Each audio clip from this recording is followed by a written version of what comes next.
comes back and she's like, Tolú. I said, Jillian. She goes, uh-oh. What's the worst possible thing that can happen? No. I said, Jillian, don't ever start a sentence with me like that. What are we talking about? And she goes, Yeah. The audio. It didn't pick us up. I said, what are you talking about? She said, the audio didn't pick us up. I said, no! I said, all 3.5 hours? I would have been like, we're done. That's a wrap. Goodbye. And honestly, I'm not going to lie. I was like, God, is this a sign? Because I'll take it. I'll take it as a sign. Hi, and welcome back to the B&H Creators Green Room, a podcast where your favorite creators sit down and spill the tea just like a real green room. Today, we are so lucky, so honored, so excited to have the one, the only, Netflix's favorite star, Tolú Ekundare. Hi, Tolú. Hi, Dee. I'm so excited to be here. I've been waiting for this episode. You don't even know for like weeks and weeks and weeks because I feel like you are the epitome of like the creator to star to creator journey. I don't know how we want to describe it, but I've been following you since the beginning and I'm so proud of you. And I just can't wait to like get into this. Oh my gosh, girl. We have so much to get into. So let's get started. Okay. So, I mean, I'm sure some of our viewers recognize you because obviously you've been on 2 Netflix shows now.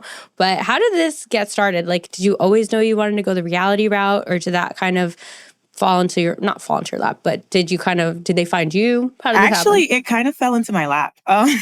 So you were right the first time.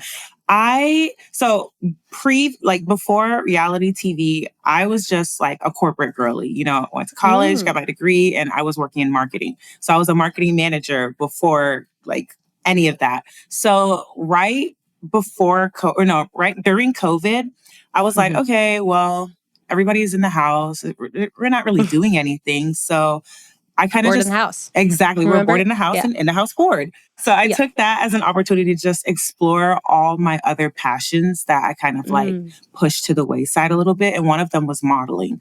So during COVID, I really got, into my modeling bag. So I was looking for more modeling opportunities. And then I stumbled upon an advertisement that was like, hey, brand new reality TV show on major streaming platform, opportunity to win life-changing amount of money, apply now. And I was like, this sounds kind of spammy and scammy, but what's the worst that could happen?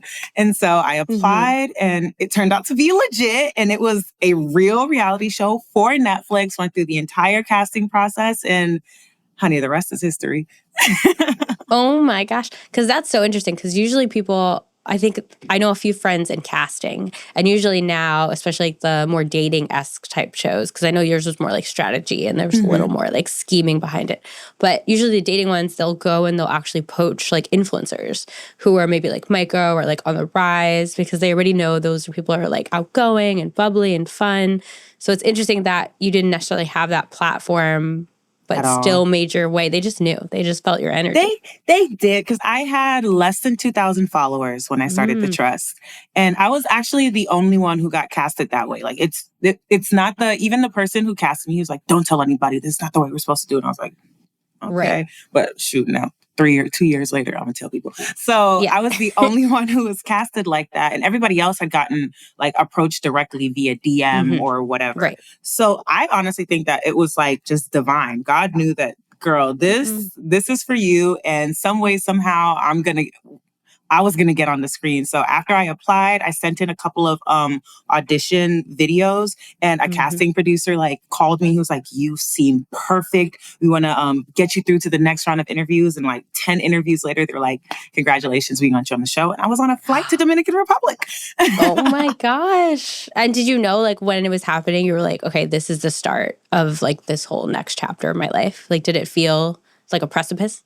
To me, it was more like, this is an opportunity I never could have even dreamed big enough of having, because I'm very much, I've always been a very pragmatic person. Like, like reach for the stars, but also keep things realistic. Right. So I was like, I don't want to dream too big because I don't want to disappoint myself.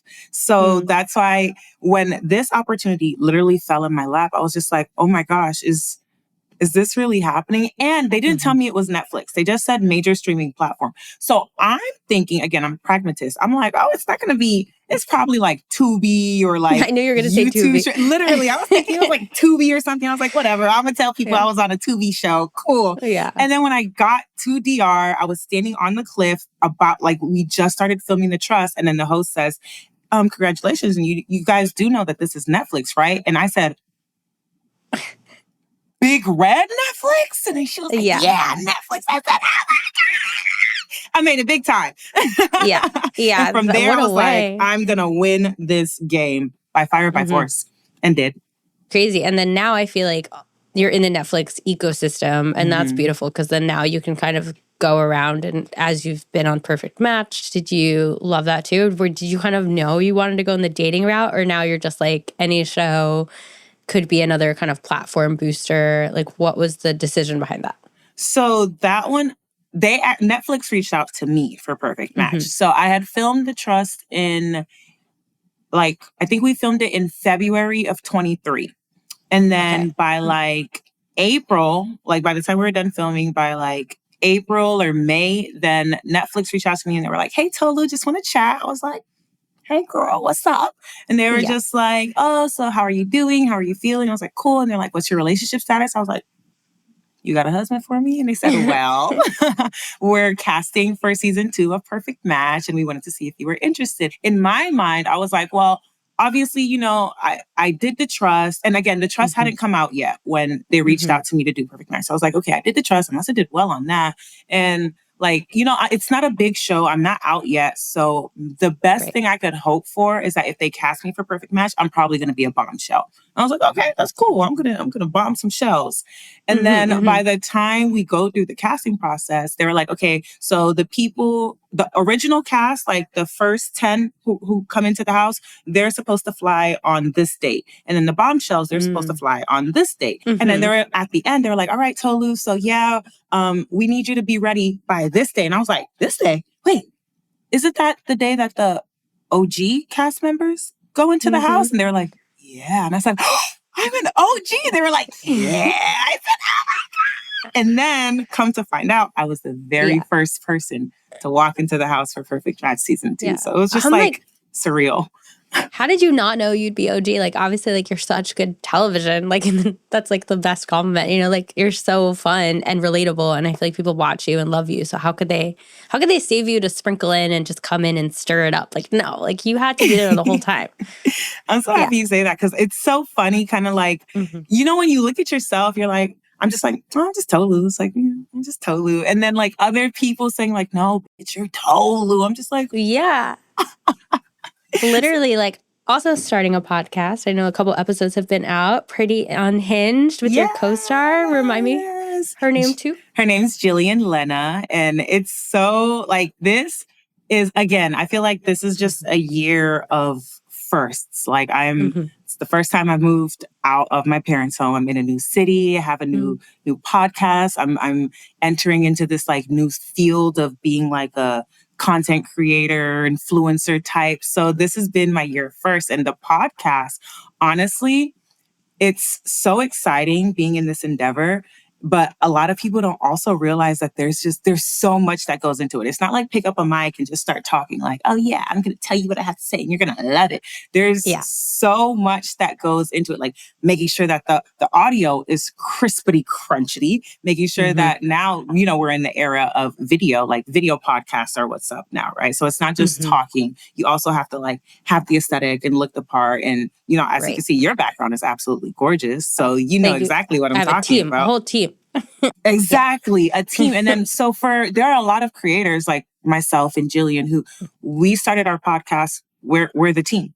We are the producers. We are the AV. We are the editors. We are literally everything. So I do want creators to recognize that, like, when you're going into these new ventures, especially into like a podcast space, don't look at it as like, yeah, it's just whatever. This is going to be an easy peasy thing. Know that there is a lot of work that goes into it, but there's so much more reward that can be gained from it if you're willing to put the work in. Yeah, but it's also such a good point about how much work goes into it. I can't even believe you guys are editing it too. Like, girl, that's like, that's a little crazy. Like, we got to get you an assistant or something. That's what I'm saying. Now we're trying to build a team, but we've literally been a 2-woman army, like just doing everything. And like, it's like I said, it's so much work, but honestly, I feel like it's so rewarding because like I can look at like, even if you look at from our first episode to now we've released our 7th episode, from our first to our 7th, like you can see the growth with each episode that I watch. You can see the growth that goes into it. So now when we get a team, we're gonna be super well-rounded because we've worn every single hat that there is to wear and made it look great. Right. Period. Yep. Period. Literally. And then, okay, so I know it's like obviously just kind of the girls yapping about like life in general, but what is the direction of it? And then do you see it going, like, I guess, evolving or scaling when you are at that level? Like, or the conversations, I guess, tell us what the podcast is about for the people that don't know. Okay, so the podcast is called Pretty Unhinged. And basically it's 2 millennial, late Gen Z girlies just like yapping. We cover everything. Well, we cover everything from like, let me say this again. So basically, it's like 2 millennial, late Gen Z girlies just yapping. We kind of we frame this podcast as like a group chat. So you know how every girlie has their group chat with like their 3 to 5 like closest friends, and it's the chat where you say like the most raw, unhinged, just off the cuff type of things. So that's what we want our podcast to feel like. This is a space where you can just be wholly yourself without feeling like you have to be filtered. And our listeners or viewers, y'all are the third to our little group chat. So we cover everything everything from marriage to dating to friendships. Yeah, just everything. And we just make it, we want it to be like this is a place where women and, people who are coming of age can go, and we share our experiences. We share what we've learned.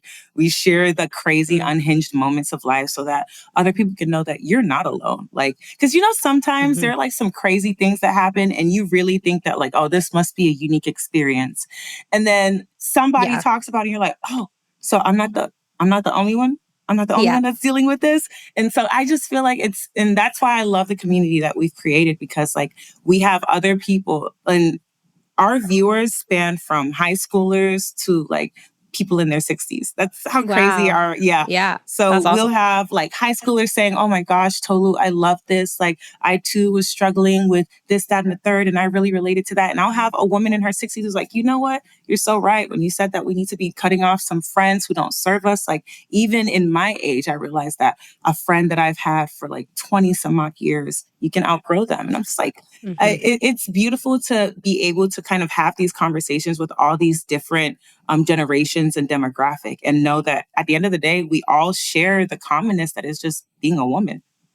Yeah. Oh, this is so good. I used to work for Betches. I don't know if you know the Instagram account. Yes, girl. Yeah. Very, very similar whole kind of conglomerate, kind of doing the same thing. And it's so nice to see other people kind of pick up that torch now, because like there's still another new batch of like young women who kind of need inspiration, and that's so cool. So now obviously like you're on episode 7 already, so I feel like you're a pro, but have you learned anything in those first couple episodes for the new creators out there who maybe haven't started their podcast yet or just starting? Things that like went wrong that you wish you maybe would have streamlined a little more? Girl, first off, let me tell you about the very first episode. So the first episode, we had our 3-camera setup, right? And we had our mics. It wasn't the mics that B&H gave us. It was the ones before then. So we had our mics, and it was our very first episode. So we're like, we want to make this the best one possible. Let's cover every avenue, every topic. Like, let's really make sure that we get some really great points. So we ended up recording for 3.5 hours. 3.5 hours. Wow. And at the end of it, like, I'm telling you, we poured our blood, sweat, and tears into this episode. My mouth was so dry. I didn't even have like a drip of saliva left on my tongue. But I was like, it's okay. I left it all on the audio, all on the mic. This is gonna be great. So Jill takes the little card, the memory card out, and she goes to go check the audio, right? To go upload it. And then she comes back, and I'm sitting on the couch like, ooh. Today has drained me. And she comes back and she's like, Tolú. I said, Jillian. She goes, Uh-oh. what's the worst possible thing that can happen? No. I said, Jillian, don't ever start a sentence with me like that. What are we talking about? And she goes, yeah. The audio. It didn't pick us up. I said, what are you talking about? She said, the audio didn't pick us up. I said, no! I said, all 3.5 hours? All 3.5 hours? She said, all 3.5 hours. When I tell you, D, I literally, you know when like, it's like, you know that meme? You know that meme where like the world is on fire and then there's a dog just sitting there? And yeah, like, just sitting there with his little cup. This is fine. Mm-hmm. That's literally how I felt. I was like, and you know what? Okay. Oh my gosh. I can't believe you didn't quit right then and there. I would have been like, we're done. That's a wrap. Goodbye. And honestly, I'm not gonna lie. I was like, God, is this a sign? Because I'll take it. I'll take it as a sign. I don't ever want to go through this again. But literally, Jill was like, no, totally. We have to do the first episode again. I said, Jillian, I poured my blood. And it was so funny. Like, it was so funny. So well. Like, it was blood, sweat, and tears. Yeah. So literally she like, we talked it through. We were just hyping each other up. Like, okay, you know what? Yeah.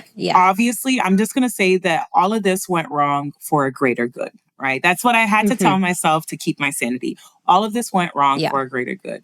So thank God that the studio that we use where we record our podcast is literally Jillian's spare room. So we took one of her spare bedrooms and like converted that to the pretty unhinged headquarters.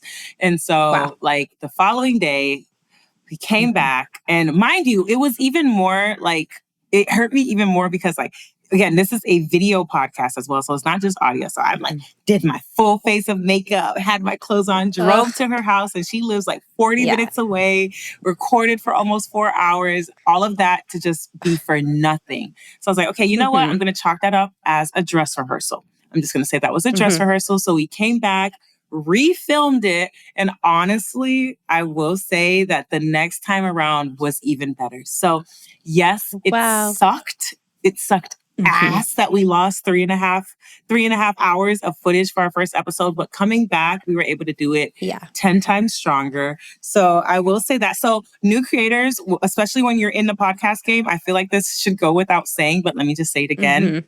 Please make sure that your audio is it's picking up. Like, make sure you see the little lines when you're going through it, because you don't want to like just be talking and having really great content and really great insight and conversation and then go and upload it and realize that all of that was just gone and you were talking to the wind. So that was one tip. And then the second big tip I will give for creators is, again, we used to think that like more is more. So if we do what all the really big podcasts are doing, like that's really what's gonna elevate us. So we had like the 3 camera setup. We had the main cam, Jill cam, Tolú cam, right? And we found out honestly that again, because we're a 2-person team. There's only 2 of us. We don't have an army behind us. That was just so just taxing. It was just so much like, you know, filming 3 times. And then we were using 1 camera and 2 phones. So each of the side cams was literally our cell phones that we were using, which the video quality was great because iPhone did their thing. But like we would run out of memory so often. So I was going to say that, like, girl, it got to a point where I deleted every single app except for like maybe maps.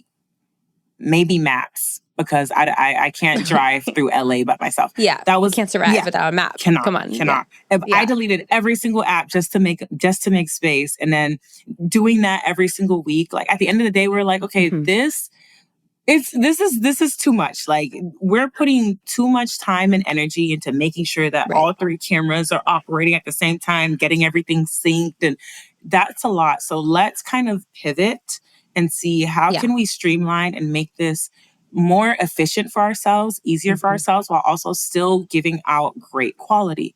So we looked back and we looked at some other podcasts. We're like, okay, so we see this podcast. It's clear that they're using 1 camera, but then whenever and they were a 2-person podcast. So they're using 1 camera, but whenever person A was speaking, they'll just punch into person A. And then when person B is speaking, they'll punch into person B. So we're like, why don't we just try this setup? This will be a lot easier. It's just one camera that we have to worry about and syncing. Right. We don't have to sync 3 different audios together. So let's try this. And then honestly, we did the one camera setup with the punching into the speakers. And not only did it make our video quality look like more clean, but it saved us so much time and energy when it came to recording and when it came to editing, because like the 3 camera setup, Chad, I will tell you, it is not for the weak. When you have an army and a team, sure, go for that. But honestly, creators, like, especially when you're first starting out, you want to make it in a way to where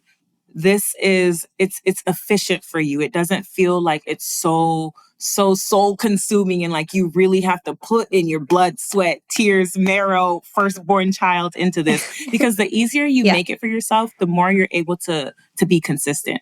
Because you can't be consistent with something that is super, super difficult. So now that we like streamlined it and made it more efficient for ourselves, like we're able to crank out episodes a lot better and faster and easier. Oh my God, so smart. Because I feel like it's not sustainable if you don't know how to produce. I mean, nothing multicam at that level is 2 people. Girl. Do you know what I mean? Like, period. End of story. Like, nothing that big can be done by that few people. And you're on camera. So you're not even monitoring, like, if camera dies. And we had that issue. They auto shut off. Yes. Like, or the memory runs out because we're using our iPhones. So like there will be a lot of times where the storage just has expired and we don't know. And we're yapping for God knows how long. And then we come back and realize that this has an hour and a half of footage, but this has 30 minutes. So it was just, it was a lot. And honestly, for creators, like the easier you can make it for yourself, the more consistent you're going to be. Because if it's easy, you're more able to keep. Oh, Jesus. When it's easy, you're able to like, keep it going. So Yeah. We had one guest on a few weeks ago, Dylan, who I love. He's like an ice cream creator who does like food daily, like day in the life. And he said someone at YouTube once told him, do whatever will keep you in the game the longest. And I was like, that's so smart. Like, it's not about like, I mean, I'm going to ask you this next, but it's not usually about like, let's chase the algorithm or let's do this or let's do this. Because you will burn out, one, or you just lose that passion, right? Or that drive that kind of started it in the first place. And your community is going to know that right away. They're going to be like, something's changed, or it's not giving the same level you were giving before. So it's better to find yourself, right? And stay authentic from the get-go, and then grow from there. That's the main thing. Like, I find that in this game, authenticity is key. Like, when you're able to just come fully as, like, I just come as Tolú now, because I will say and it's so funny, like when I go through the evolution of our show, like there were times where we were chasing the algorithm. We're like, okay, so like this seems to like, how can we make as many how can we make as many like viral clips as possible? Like let's just we were making the podcast in a way where we were trying to like clip farm. Like, okay, this will be a good clip. This will be a good clip. This will be a good clip. And then we found that in doing that, it just felt super inauthentic. Like, we were trying to make good clickable moments, but we weren't being true to ourselves. We weren't talking about the things that interested us, that we were passionate about. And it was very clear that our audience could read that. Because one thing about me, I'm very like, when I'm passionate about something, you can hear it in my voice and everything within me. And then when I kind of have to like fake passion about something that I'm talking about, it just does not read the same at all. And I'm not a good faker. So it does not read the same at all. So we pivoted. We were like, okay, well, the like we were trying to do like celebrity talk or whatever. Like honestly, we don't even really give a about celebrities like that. Like that, there's other podcasts that can be for like celeb gossip and celeb talk. Like let them have that. We just want to talk about like we just wanted to make evergreen content. Like the stuff that if we talk about it today and somebody's listening to this episode 2 years from now, it's still relevant. They can still relate to it. And honestly, those things like just we share a lot of like personal stories, make a lot of like personal anecdotes. Those things, I feel like those resonate 10 times more with our audience because they feel that like one-to-one and like interpersonal connection. And then two, it's just like, when you're just just coming as yourself. That's an easier thing to maintain than trying to put on a show or trying to play for the audience. Because at the end of the day, if you come authentically as yourself, your people are going to find you. And then the people that find you, you know that those are your people. And it's so easy to continue being yourself because, baby, it's you. As opposed to now you have to continue to play this role and play this role because this is the person that you've told the world that you are, even though you're not.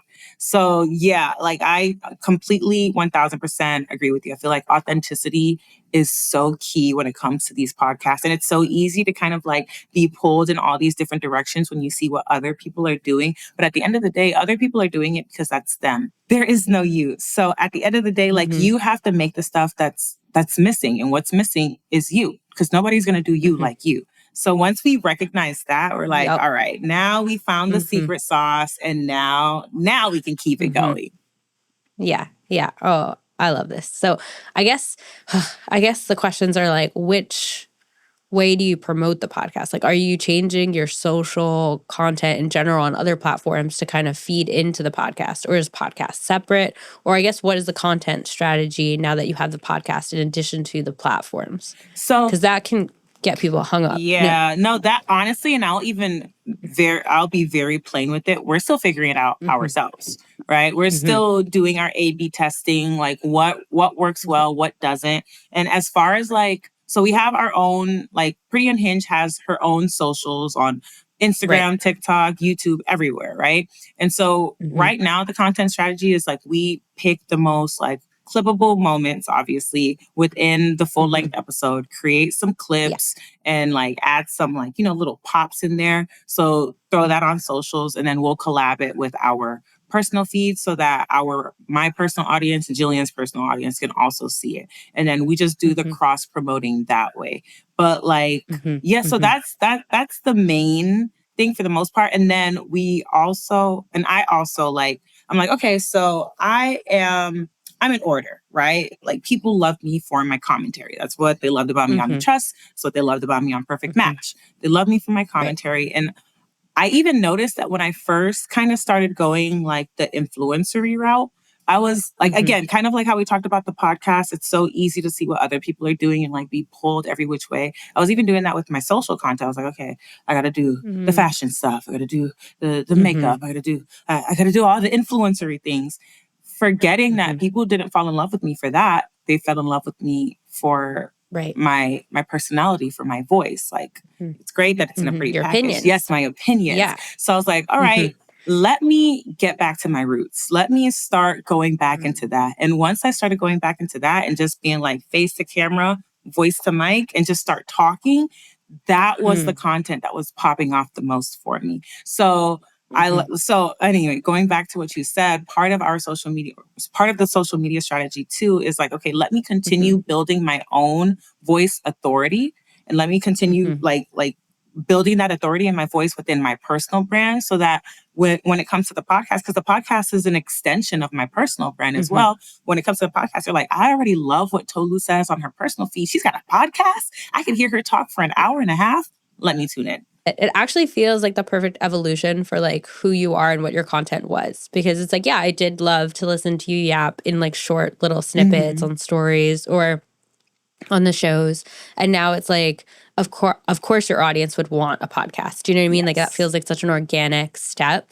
And I feel like a lot of creators maybe have a hard time seeing the next step in their career. Like they get caught up in, I don't know, I guess keeping up with everyone else or doing what they're supposed to do, or maybe chasing money, like maybe brand deals versus like, how do you, I guess, keep out all that noise? I mean, you're doing a great job, obviously, like that organic step for you, but in general, how do creators find that if they don't know it as much as you knew it, I think, honestly, it just comes from you have to make that conscious decision, like, because being in the space, it like I always say, it's so easy to just like be pulled in every direction, trying to keep up with the Joneses or seeing like, oh, this worked for this person, so let me try to like redo that formula and hopefully it could work for me. But if you don't just, how is it? Like, even when I first started making content, like, I was trying to do like, okay, what will appeal the most to brands? What kind of content will make brands want to reach out to me and do a collab, Right. XYZ? And then I found as I was doing that, I was catering my page to brands and not to my audience, to my followers, to my fans. And I was like, how dare I do that? Like, I'm doing myself a disservice and I'm doing my community a disservice because I'm not a walking, talking billboard. I'm Tolú, you know? So once I recognized that, and thank God I recognized that about myself, and I was able to pivot, and I was like, you know what? Love the brands, but I'm myself, and this platform is for me and for the people that follow me. And the people that follow me want to see me authentically as myself. So let me just like continue showing up as Tolú and then continue building that community. And then the brands are going to see that my community loves me and they're going to want to align themselves because I have that amazing fan base and community within my audience. So a lot of people, they curate their content for the attention of brands, not recognizing that honestly, it's best to curate your content to yourself and to your followers so that when you foster that community, the brands are going to want to be aligned with you regardless because you have a community around you. Like, people don't understand that honestly, your power comes from your community. It doesn't come from can brands see themselves in my content? Does your community see themselves in your content? And so learning that, I was like, okay, yeah. And once I've done that, I've honestly, everything has shifted 180 for me. Like, now I get the brand deals easy peasy without having to sit there and make content that's inauthentic to myself. Because, I want to deal with this tech company. So let me just make some fake tech content. Like, girl, that's not even you. Right. Right. Yeah. I love this. Oh my God. I would listen to you do a masterclass. Like, where's TED Talk? Like, where are they? Because these are good gems. Yeah. Okay, let's play a little game we play with all of our guests. Essentially, we ask the last guest a question to ask you, and I'll read you that question. You'll answer it, and then you're going to think of a question for our next guest. Okay. Does that sound good? Ooh, okay. So Brandon Wolfel, first of all, iconic TikToker. If you're not following him already, check him out. He's really cool. But he asked, which light could you not live without? And he's obviously a photographer. He likes gear, so there's skewed that way a little bit. It wasn't sponsored by B&H. Ooh, actually, do I have it with me right now? Oh, I love a little show and tell. I actually do have it. Can I go grab it? Yeah, please. Okay. That would be so cool. BRB, you guys. Hold on. Okay. So, I'm not like a huge gearhead. Nobody judge me, but just being a girly who loves content, my most important thing, especially being a woman of color, lighting is the most important thing for me. If the lighting is not good, I'm not good. All right. And if I'm not good, y'all are not happy. So my favorite thing is this little portable selfie light. Like, I cannot create content without it, especially when I'm out and about. One thing about me, I'm going to have my light on and bright in your face. No shame about it, because it just, like, even right now, she just gives like a glow. And then I love it because it's completely customizable. So I can change the brightness. I can change the warmth if I want it to be warmer, if I want it to be cooler, if I want it to be less bright, more bright. She is my holy grail. She goes with me everywhere. I'm so serious. Everywhere. If I'm packing, the first thing I'm going to pack my underwear, my toothbrush, and my selfie light. And do you know what brand it is? Let's shout them out. Ooh, baby. China. Honestly, facts. I got it from China. Listen, as everything, honestly. That's so funny. Okay, I'm sure we sell a lot of those on B&H too, so go check out the B&H little selfie light department. Please. Okay, so now you have to ask our next guest a question. The next guest is a surprise. So something that can be deep, it can be insightful, it can be gear related, it can be funny. The world is your oyster. All right, so what is the hardest part about being a content creator that some people don't see? And what are your tips to navigating it? Oh, I love that. I love that so much because there's so many things you do not see or people don't see until they're in it. And then, like you said before, you feel like you're the only person to ever face this. And the minute you're in a room full of other creators, you're like, oh, we're all living the same life. I'm like, oh, it wasn't a unique experience. Yeah. Okay, and then we always ask you to answer it too before we have them answer it. Oh, okay. So, my hardest thing about being a content creator, I think for me, and we did touch on this, was once you have that audience, that like once you've built that platform and you have that audience, it's so easy to kind of like lose yourself a little bit, because you start thinking like, okay, who am I catering myself to? Am I catering myself to my audience? Am I catering myself to the brands? Like, who am I trying to reach? Who am I trying to reach the most? But honestly, I found that like my tip to navigating that is, at the end of the day, you're reaching yourself. Like, I kind of look at my content as, if I were Tolú, and I am, if I were Tolú, what are the kind of things that I would want to hear? What are the kind of things that I would want to see? Or even pivot it, like, what are some things that you wish you could have saw or heard 10 years from now? So I create content for myself 10 years ago. Like, all right, this is the stuff. This is the, like, because I create a lot of like confidence, you are a boss, never forget it type of content. And honestly, 99% of those videos, it's me talking to baby Tolú, because this is the stuff that she needed to hear.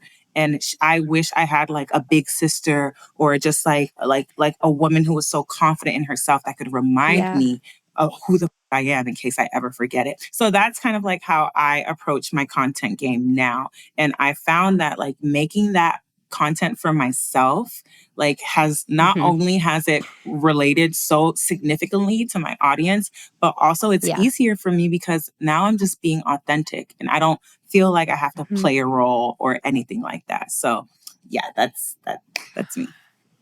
Honestly, I feel like the podcast should have been named like Healing Our Inner Child or something, because it's the way you are doing literally the Lord's work, to be honest. Like, the fact that I feel like all of us can relate, like all of us had probably like things we needed to hear, and to have now somewhere that's giving that to the younger people, or just like the people that are just need it still, you know, like that's so special.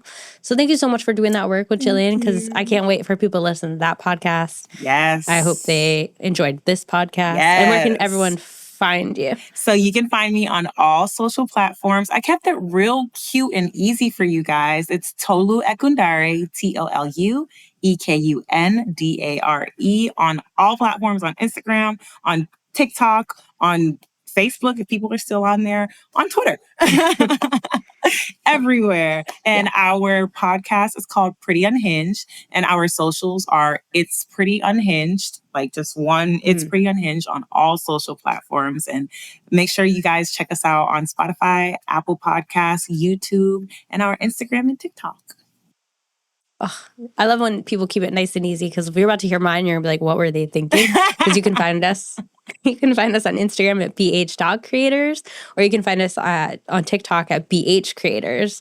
So sometimes there's a dot, sometimes there's not, but follow us everywhere. Period. And Tolú, thank you so much. This was so good. And I can't wait to see your next chapter, because this chapter was magical. Amen. Amen. Thank you so much. I'm so excited. And thank you for having me. Thank you, B&H, for all the amazing things that you guys do for creators. Fun fact, because I just have to say this. I love you guys so much. Yeah, Fun fact, B&H gifted me. Oh my God. Can I pick one?